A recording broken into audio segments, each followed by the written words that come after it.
सारखा मित्र वणव्यामध्ये गारव्यासारखा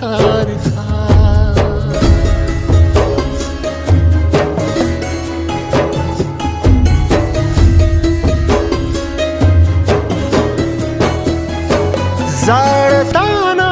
मला देह ठेवासा